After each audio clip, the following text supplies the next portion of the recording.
According to Cloudflare, a company that should know, for the first time ever, agentic traffic represented 50% of all traffic flowing through its servers on the internet.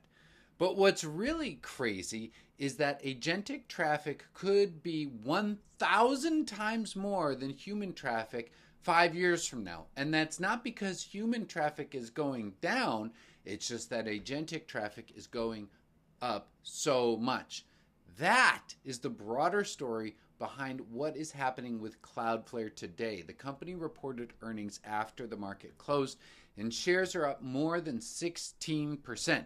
So what happened during the quarter, and what do investors need to know? My name is Brian Stoffel. At the time of this recording, I am, right now, a very happy Cloudflare shareholder. All right, so this was the company's second quarter, 2026. It's hard to say where the company will open tomorrow, but suffice it to say that probably for the first time, it's going to spend the whole day above $100 billion market cap.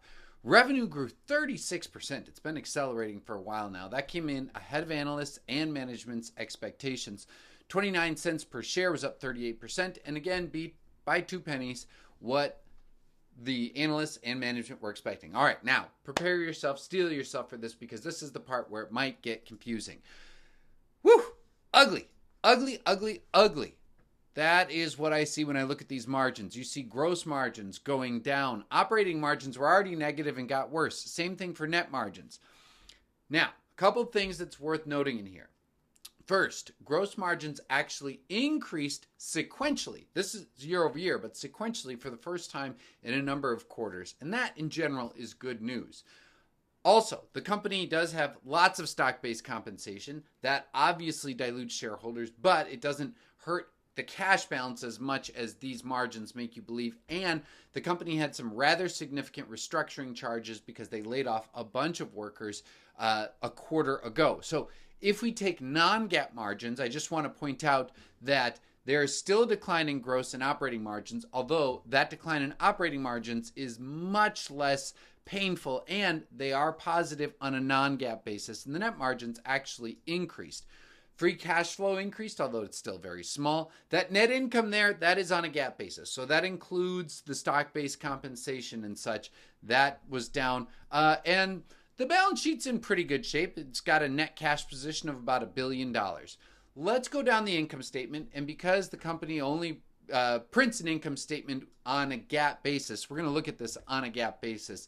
Again, this is where it's going to be kind of ugly. So, as I said, revenue up 36%, but the cost of that revenue was up 53%. Again,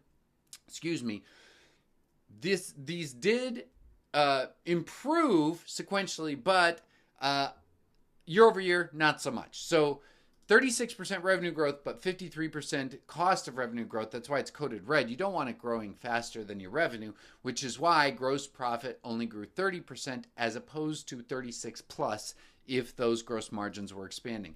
And it doesn't get much prettier beyond that. I mean, the operating expenses ballooned up 56%, which means that on a GAAP basis, loss from operations and net income tripled, all while the number of shares outstanding was up 1.9%. But this doesn't really tell the whole picture. To see more of what's going on, we're going to head on over to fiscal.ai, and we're going to look at a couple of the different metrics here. The first one that I pulled up is just the total number of paying customers, because you want to see, especially these AI native companies, using Cloudflare as a gatekeeper. They're the ones who can let in just human traffic to your website if that's what you want, or leave the doors open to agentic traffic if that's what you want. And those paying customers have been showing up at an increasing rate. What you see is that there were roughly 3,700 customers paying Cloudflare $100,000 per year last year, but we're up to 4,700. So it grew by 1,000 that are paying at least $100,000 per year in just 1 year. And the really important thing is there is nothing more magic than growth rates accelerating, and that's what's been happening over the last 5 quarters for Cloudflare with their customers that are paying at least $100,000. The next thing that I want to check on here is remaining performance obligations. This is basically revenue that's going to be coming into the company, in the future because of these contracts that are being signed. It grew to $2.7 billion. More importantly, it is growing faster than revenue. So revenue grew 36%, but remaining performance obligations grew 38%. That means that the pipeline is still very, very strong for future revenue growth. One other thing that I want to point out is current RPO. Now, I will say that on this one, the company has historically, the current RPO has grown at a slower pace than revenue. Usually, we like it growing at a faster pace than revenue. You know what? Let's just pull that up so we can compare the two and you can see what I mean. With most companies, you want to see the current RPO growing faster. Right now, that's not the case. However, I don't think it's necessarily a huge problem, because what we're seeing is that because this is usage-based, a lot of that revenue is being recognized sooner than you might think, which is why, look at this. In the last quarter, current RPO just grew 32%, but that didn't stop revenue from accelerating to 36% growth. So there are some interesting idiosyncratic dynamics at play here, but that is something to keep an eye on as well. The last couple things that I want to show you, the last thing that I want to show you is the company's dollar-based net retention. Now, here's what dollar-based net retention really is, and we're going to pull this all the way back because I want to show for as long as the company's been publicly traded. What this means is, I already talked to you about how they added 1,000 customers, all paying at least $100,000. So that's millions of more dollars that are coming in from new customers. However, what this considers is just if you just keep the cohort of customers you had last year and you don't pay any attention to the new customers that were added, how much revenue did they pay year to year? If it's 100%, you're holding on to all your customers. If it's above 100%, you're not only holding on to your customers, but you're getting them to spend more. And look at this. There's such an incredible acceleration, especially since the company released its workers development program that helps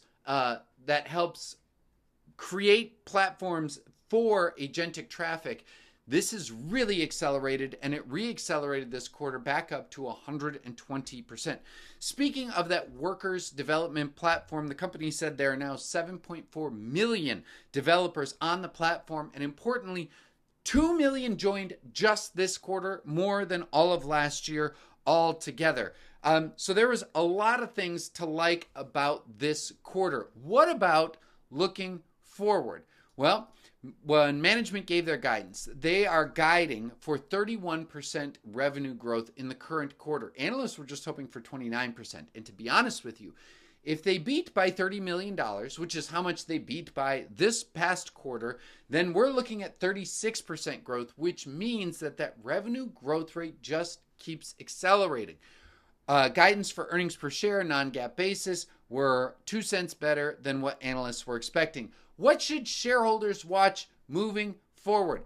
Number one is that net revenue retention. It's great to see it at 120%. You'd love to see it stay at 118% or more moving forward. Second, RPO growth. You want to see that RPO growth growing faster than revenue. Current RPO growth. It would be nice to see it growing faster, but we've seen from recent history that that doesn't preclude the company from accelerating its revenue growth. So at the very least, we want to see it following the general trend of revenue. And fourth, keep an eye on free cash flow. Because look, this company does have a lot of capital expenditures. They've got servers spread out throughout the world because as a content delivery network, they want to be able to be within 50 milliseconds of end devices all throughout the world. Without a doubt, this company is sitting in the right place at the right time. The moat is widening. There is no doubt about that. And the thesis for owning this company is very much on track. But the question then becomes, after the run that it's had, what about the valuation? I mean, it is going up and up and up and up. Well, that's something that I think about a lot. Why? Because I own shares. And if you'd like to know what I'm going to be doing with those shares given this valuation, you'd be an excellent candidate for my program, Stock Investing Mentor, which comes in 3 pillars. The first is you get access to my real life portfolio. That's 90% of my family's net worth. Second, you get access to the anti-fragile stock universe, where every stock that I own and follow is ranked by anti-fragility and valuation. And by the way, I also let you know what the 3 metrics to watch in the next earnings report are, and what would be good, what would be okay, and what would be bad. And 1 hour of live weekly training plus 24/7 access to an online investing community. By the way, if you do join Stock Investing Mentor, you can do so in the top link below and get 10% off. And if you do, you will also get Stock Simplifier Pro, a $400 value, absolutely free. Speaking of Stock Simplifier Pro, we're going to use it to do valuation on Cloudflare. So what I do is I just type in the ticker symbol right here, and this comes up, and so you can see how the company is doing. It is now beating the S&P 500 over the last 5 years, beating handily the S&P 500 over the last 3 years. You can look at what the company's moat is like, what its growth potential is like, but what we're going to do is go to the valuation.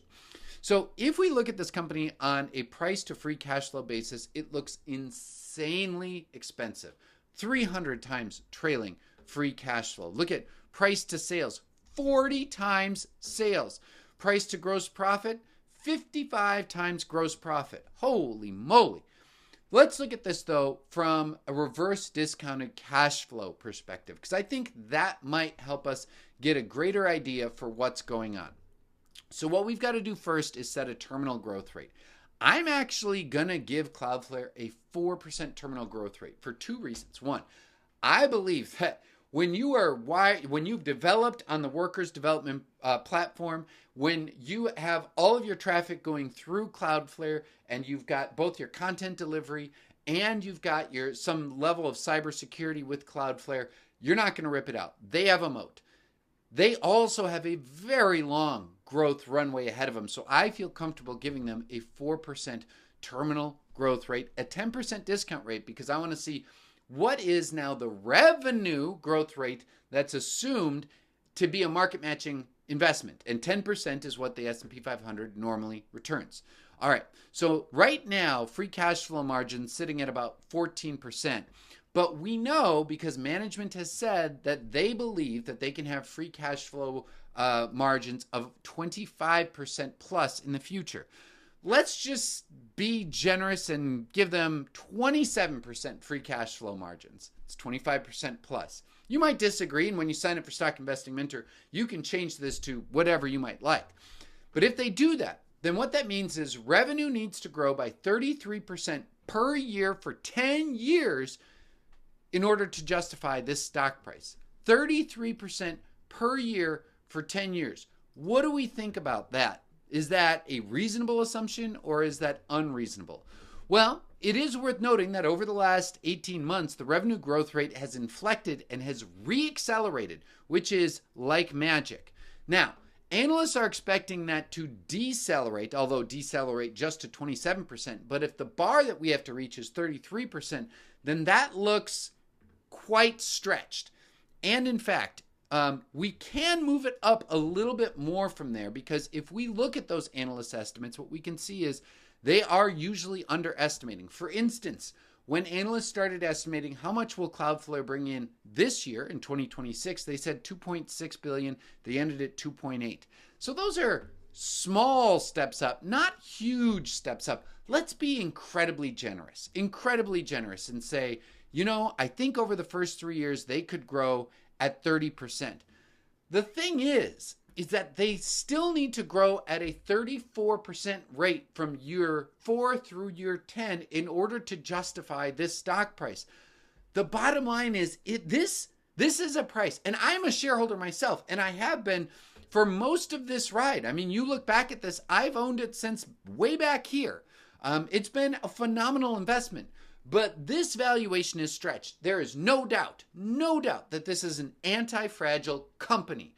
There is no doubt that the business is in the right place at the right time. Agentic traffic is set to explode.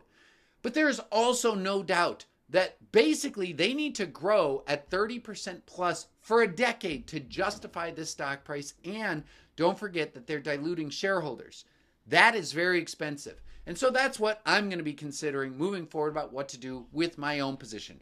Let me know what you thought about Cloudflare's quarter and their valuation in the comments section below. Till next time, Brian, out.